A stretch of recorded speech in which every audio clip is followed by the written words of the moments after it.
movimento vertical. A gente aprendeu que um objeto, né, quando abandonado em determinada altura, ele cai com uma aceleração que a gente chama de aceleração da gravidade, não é isso? Não aprendemos sobre isso, turma? Aprendemos.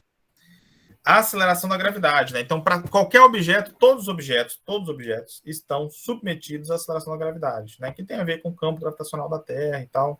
A gente vai entrar em mais detalhes quando for estudar isso em gravitação. Tudo bem? Só que aí pensa comigo, a segunda lei de Newton fala o que para mim, gente? A segunda lei de Newton fala que, dado uma força, existe uma aceleração. Ou se o objeto está acelerado, essa aceleração é causada por uma força. Não é isso? Quando o objeto cai em queda livre, a gente não está falando aqui, então, que tem uma aceleração atuando sobre ele, que é a aceleração da gravidade? A gravidade não é uma aceleração? Se a segunda lei de Newton fala para mim que, dado uma aceleração, tem uma força, qual é a força que é responsável por essa aceleração da gravidade? Não é? Porque se num movimento de queda livre ele cai acelerado, essa aceleração tem como causa uma força. E aí o que dado a segunda lei de Newton, ok? Né? Se existe uma aceleração, existe uma força que gere a aceleração. Então, no movimento de queda livre, nós sabemos que todos os objetos estão caem com aceleração constante, que a gente chama de gravidade, 9,8, 10 arredondado, certo? Mas então, qual é a força que causa a aceleração da gravidade? Certo? Essa força a gente chama de força-peso, tá? Que foi o que a Marina iniciou ali comentando. E aí, quanto é que vale essa força-peso? Ela vem direto aqui, ó, da definição da segunda lei. A força-peso, ela é o produto da massa do objeto vezes a gravidade, tá? Então, isso aqui a gente chama de força-peso. E aí é importante aqui destacar entre a terminologia que a gente usa no ambiente científico e a terminologia que a gente usa no dia a dia, né?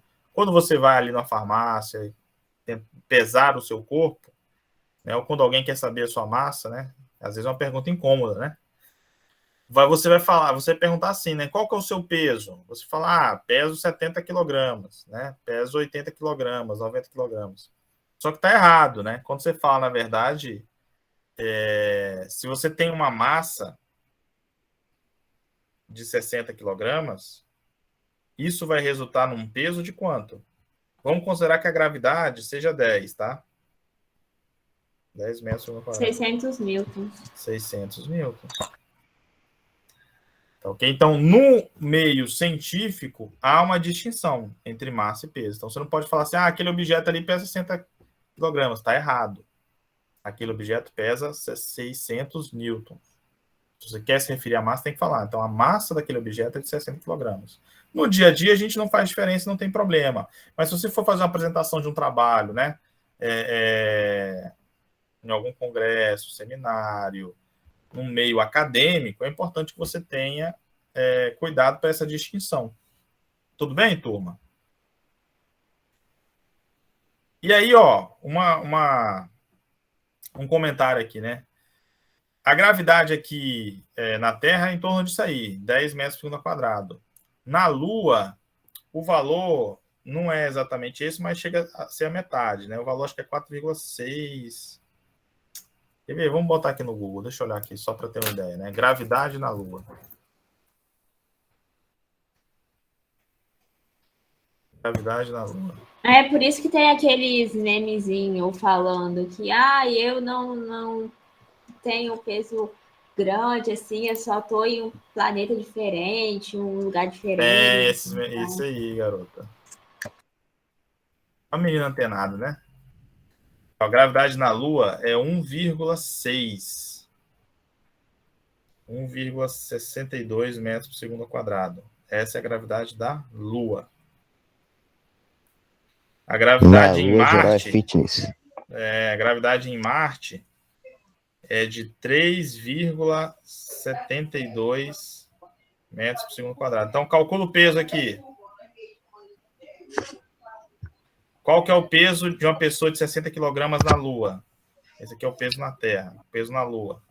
Faz aí para mim, 60 vezes 1,62.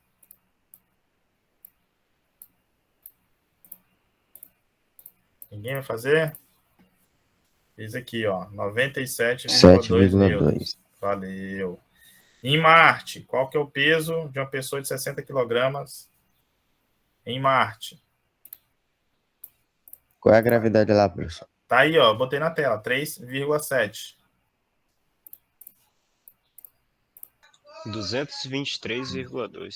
Valeu, muito obrigado. Então, ó, a sua massa, quando você muda de planeta, né, ela não se altera, você continua pesando, desculpa, ó, vício de linguagem, você continua tendo a mesma massa, né, de antes. Você não ganha matéria ou perde matéria, certo? Só que a força que o campo gravitacional do planeta faz sobre você, né, puxando você para baixo, e é importante destacar aqui, ó, como a gravidade ela sempre aponta para baixo, e a gente viu que a aceleração acompanha a força-peso associada a essa gravidade, ela também vai sempre apontar para baixo, né?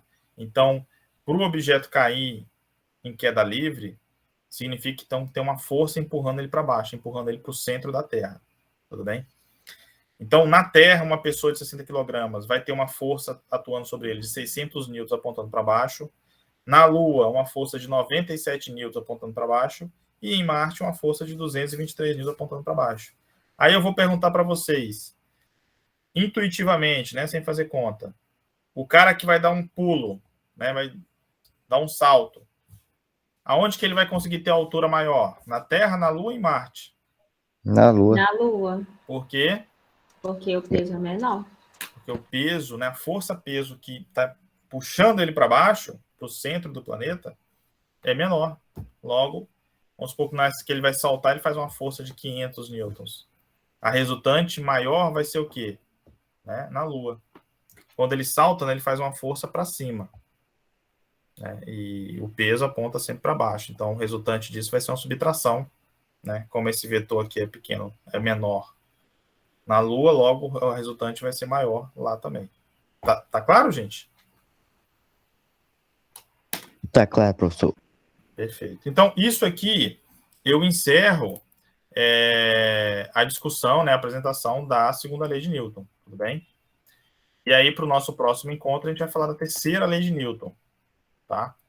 Cara, eu estou pensando em usar uma aula assíncrona, né? Nossa aula assíncrona é quarta-feira. Nossa, é muito cedo, cara. Nossa. Eu estou pensando em usar uma aula assíncrona e fazer ela assíncrona semana que vem, só para terminar a terceira lei de Newton. Essa aula a gente pode começar às 8, tá? Na quarta. Não, a nossa aula assíncrona não é na segunda. Ah, desculpa, vocês, eu tô olhando pro eletro, vocês são mecânicos, cara. Aham. Vocês não vão ficar com raiva, não, né? Ah, Carmen, ela fala também que a turma predileta dela é eletro, né? E a gente já até acostumou. Não, mas meu coração, ele divide igual, pô. Eu gosto de todo mundo igual.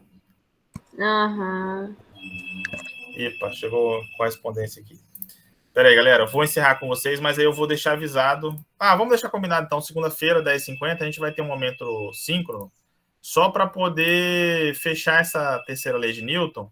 E aí, no momento síncrono oficial, a gente já começar a ver uns exemplos mais legais, tá bom?